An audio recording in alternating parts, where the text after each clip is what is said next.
Hai, Assalamualaikum warahmatullahi wabarakatuh. Perkenalkan, nama saya Yusi Elsa Frianti, nomor NPM 21910000310036. Saya berasal dari kampus IKI Budi Utomo Malang, jurusan Pendidikan Bahasa dan Sastra Indonesia.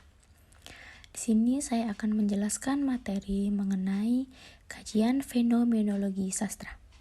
Yuk, simak terus videonya sampai habis ya. Yang pertama, pengertian. Apa itu fenomenologi sastra?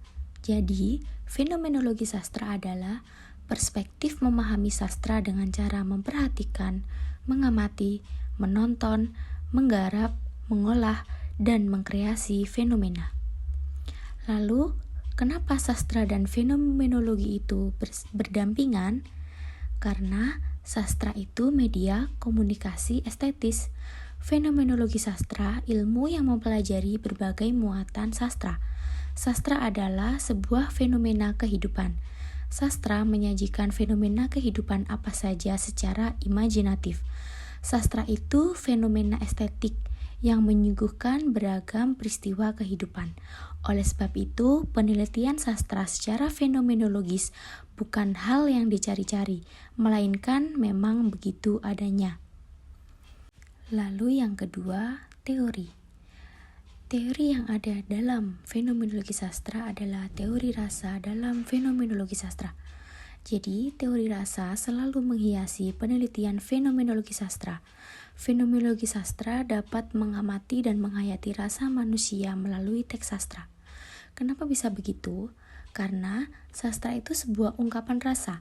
Lewat kesadaran, rasa yang ada dalam hidup ini akan dapat dipahami lebih mendalam. Banyak teori fenomenologi yang digunakan untuk memahami rasa, antara lain teori rasa fenomenologi. Setiap manusia memiliki perasaan yang bermacam-macam ketika berinteraksi dengan orang lain atau teks sastra. Setiap manusia juga memiliki rasa tertentu ketika berhadapan dengan sebuah fenomena kehidupan yang aneh-aneh. Lalu lanjut yang ketiga, metode penelitian. Penelitian fenomenologi sastra perlu menentukan paradigma yang tepat agar hasilnya tidak bias. Penelitian ini membutuhkan kejelian memilih paradigma yang sejalan dengan data-data teks sastra. Paradigma akan menuntun peneliti harus memilih teori penelitian, perspektif penelitian, teknik pengumpulan data, dan teknik analisis data. Endraswara 2013 47-48 merumuskan paradigma adalah gambaran abstrak tentang tindakan dalam penelitian. Paradigma boleh dinamakan juga paradigma penelitian, sebab keduanya seirama. Paradigma adalah gambaran yang berupa langkah-langkah kerja analisis. Ada paradigma yang berbentuk gambar ikan, ular, dan binatang lain. George Ritzer Sudikan 2016-26 menyatakan bahwa paradigma adalah pandangan mendasar dari ilmuwan tentang apa yang menjadi pokok persoalan.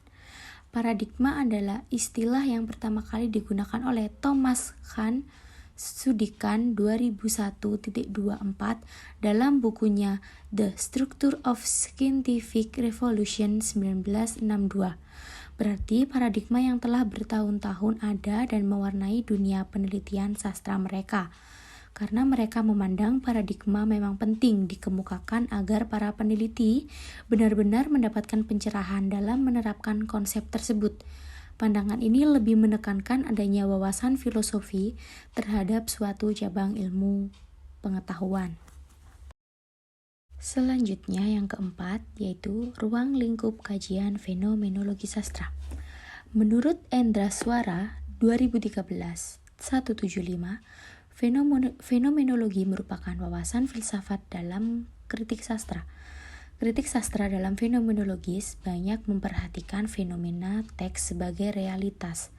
Diutamakan dalam fenomenologi adalah hal-hal yang tampak, yang dapat diamati dan apa adanya.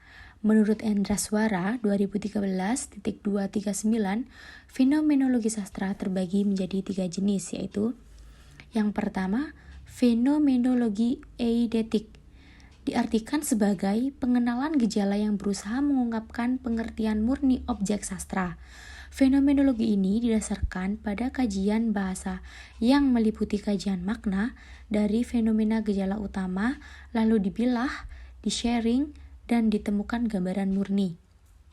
Lalu yang kedua, fenomenologi transendental, yaitu penangkapan fenomena berdasarkan pada kesadaran aktif peneliti. Lalu yang ketiga, fenomenologi eksistensial, yaitu penentuan gejala semata-mata bersifat individual. Lalu yang terakhir adalah tahap atau langkah fenomenologi sastra. Tahap yang pertama disebut sebagai menarik diri surut, bukan melepaskan diri dari dunia, namun kembali menelusuri jejak-jejak yang ditinggalkan oleh setiap gejala dalam rangka membentuk perwujudan yang ditangkap sebagai konsep. Sehubungan dengan itu, proses penciptaan sastra dapat dikaitkan dengan tahap fenomenologi menarik diri surut. Sebab ketika mencipta sebuah sastra, sastrawan akan kembali menelusuri jejak-jejak yang diperoleh setiap peristiwa. Menarik diri dalam proses penciptaan sastra adalah upaya mendefinisikan kembali peristiwa yang ada, guna menghasilkan konsep tentang peristiwa melalui pemaknaan pada tiap peristiwa yang berkaitan. Tahap ini adalah tahap awal dari penciptaan karya sastra, di mana sastrawan mencari makna atau arti pada suatu peristiwa. Tahapan kedua dalam fenomenologi adalah tahap mengingat akan. Fenomenologi mensyaratkan terjadinya rekonstruksi bagaimana suatu konsep terjadi.